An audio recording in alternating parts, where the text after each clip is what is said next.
नमस्ते। आप सुन रहे हैं गरुण पुराण और ये आत्मा जो आपसे बात कर रही है इसका नाम है भास्कर योगाचार्य।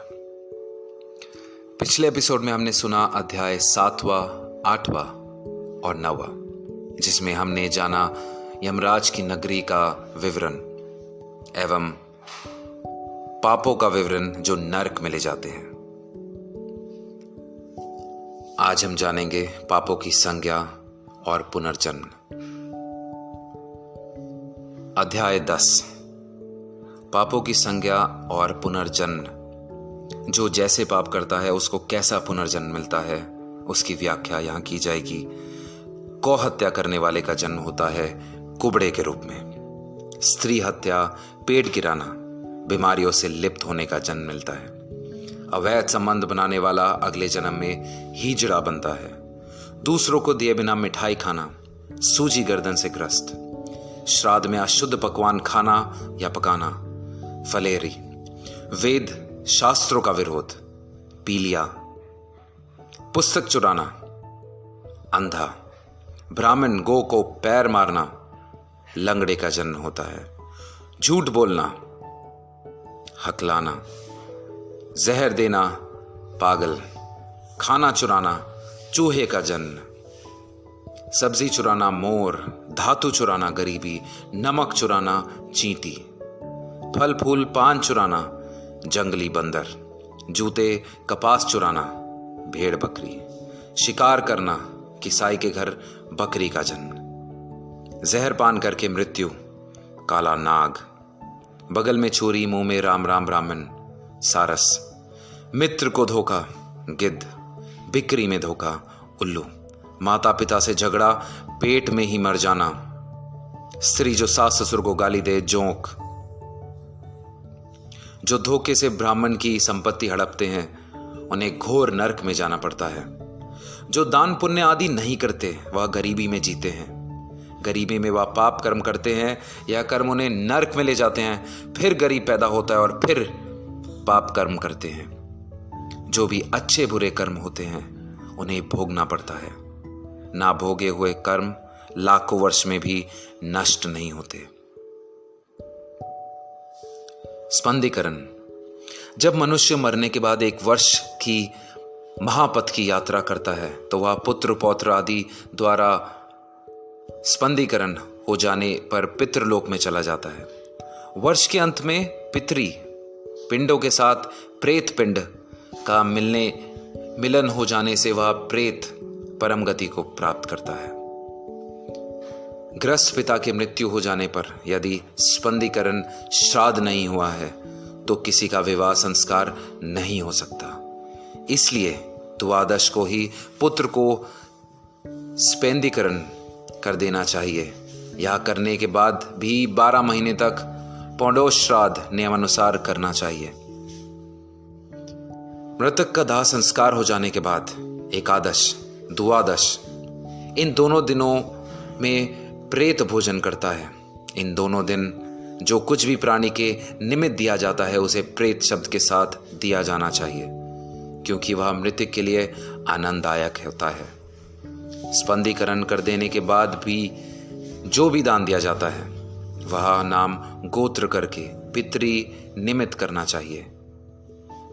प्रेत द्वादश संस्कार के अवसर पर यजमान जल से भरे 12 घंटों का संकल्प करके दान करे।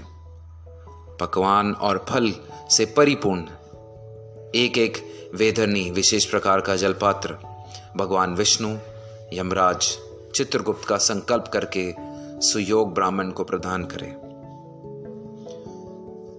स्पिंदा की रस्म अपवित्र दिनों के बाद 12वें दिन अग्नि के समक्ष या बिना अग्नि के पूर्ण होती है।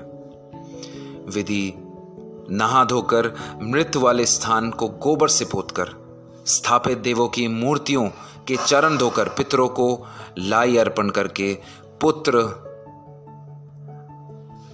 अंचमन से थोड़ा जल ग्रहण करे। 3-3 लाई के दाने वासुदेव, रुद्र और अर्का को अपने दादा और उनसे पूर्वज के रूप में और फिर मृतक को अर्पण करें।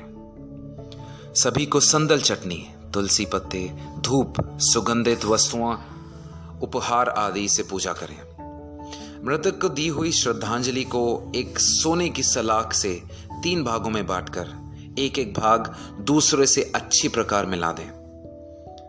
माता श्री का स्पंदी दादियों के साथ और पिता का स्पंदी दादाओं के साथ करना चाहिए। यदि पिता की मृत्यु दादा के जीवित रहते हो जाती है तो 3 लई के दाने पढ़ दादा और उनके पूर्वजों को श्रद्धांजलि देनी चाहिए। पत्नी की मृत्यु पर यदि पुत्र ना हो तो पति को अपनी सास और संबंधियों के साथ रस्म करनी चाहिए। फिर ब्राह्मण को भोज, दाद, दक्षिणा, उपहारों को और 12 घट जल से परिपूर्ण दान करना चाहिए। धारण किए वस्त्रों का त्याग करके एक शैया दान करें। शैया बहुत मूल्यवान, सभी सुख प्रदान करने वाले साधनों से युक्त, छाता, चांदी के लैंप, इस भगवान नारायण और लक्ष्मी जी मूर्ति, कपड़े, गेहूं से सुसज्जित गदा आदि होना चाहिए। स्त्रियों की रस्म में लाल कपड़ा, जेवर के साथ अन्य सामग्री होनी चाहिए। फिर एक ब्राह्मण को उसकी पत्नी के साथ शैया पर नारायण लक्ष्मी जी के सामने बिठाकर उत्तर दिशा को मुख करके लक्ष्मी नारायण जी को फूल माला पहनाकर पूजा करके यह उच्चारण करें, हे नाथ, जिस प्रकार आपकी शैया दूध का सागर है, यह शैया भी उसी प्रकार मेरे अगले जन्मों में सुखदायी हो। ब्राह्मण और प्रभु को पुष्पांजलि देते हुए ब्राह्मण को संबोधित करके, हे ब्राह्मण देवता, इसको स्वीकार करें कहकर शैया दान करें। उस शैया पर विराजमान सभी को 3 बार झुला दें। शैया के चारों ओर चक्कर काटकर सबसे विदाई लें। शैया दान की रस्म पूरी हो जाने के बाद 13 पद दान की रस्में, एक एक छाता, चप्पल, कपड़े, अंगूठी, जल का मटका, कुशा, 5 बर्तन, यह 7 प्रकार के पद, इनके साथ एक लकड़ी का डंडा, तांबे का बर्तन, कच्चे चावल, जनेऊ और खाने की सामग्री 13 ब्राह्मणों को 12वें दिन दान करने से दिव्यांगत आत्मा को शांति मिलती है। स्पंदा रस्म करने के बाद वार्षिक श्राद्ध से पहले हर मास 1 लोटा जल के साथ लाई का दान करते रहना चाहिए। स्पंदी मासिक और वार्षिक श्राद्ध संक्रांत में नहीं करना चाहिए। यदि वर्ष में 13 महीने आते हैं तो वार्षिक श्राद्ध 13वें दिन 13वें महीने में होना चाहिए। जब संक्रांत नहीं है, लाई की आवश्यकता नहीं होती, केवल संक्रांत में आवश्यकता होती है। वार्षिक श्राद्ध के उपरांत सदा ही 3 श्रद्धांजलियां देनी चाहिए। एक श्रद्धांजलि पूर्वजों के लिए घातक होती है। गया में श्राद्ध पूर्वजों के लिए मुक्तिदायक है। मनुष्य को प्रयत्नशील होना चाहिए कि वह अपनी ओर से पूर्वजों की भलाई हर प्रकार से करे। इससे वह इस लोक में ही नहीं पर लोक में भी आनंदित रहेगा। अध्याय 12 सत्य कर्म करने वालों का पुनर्जन्म। हे पक्षीराज, सत्य कर्म करने वाले स्वर्ग आदि का भोग भोगने के पश्चात अच्छे कुल में जन्म लेते हैं। वह स्त्री के गर्भ में कैसे पलते हैं, मेरे से सुनो। प्रसव के बाद स्त्री के से 4 दिन तक अलग रहना चाहिए। उस समय तक उन पर उनका चेहरा तक भी नहीं देखना चाहिए, वरना कोई पाप कर्म शरीर में आ सकते हैं। स्त्री 4 दिन के बाद स्नान करके शुद्धि प्राप्त करती है। 7वें दिन से देवी देवताओं और पूर्वजों की पूजा कर सकती है। 7वें दिनों तक गर्भाशय अपवित्र रहता है। 8वें दिन पुत्र का योग होता है। 14वें दिन पुत्र का योग होने से पराक्रमी पुत्र का जन्म होता है। इस दिन का योग पापी मनुष्य को प्राप्त नहीं होता। मैं आप सभी का बहुत बहुत धन्यवाद करता हूं इसे सुनने के लिए। मैं आशा करता हूं कि आप सभी को गरुड़ पुराण की जानकारी मिल रही है और आप इसे अपने परिवार एवं मित्रों में ज़रूर शेयर करते हैं। आप सभी का एक बार फिर से बहुत बहुत धन्यवाद। मिलते हैं अगले एपिसोड में। जय श्री कृष्ण।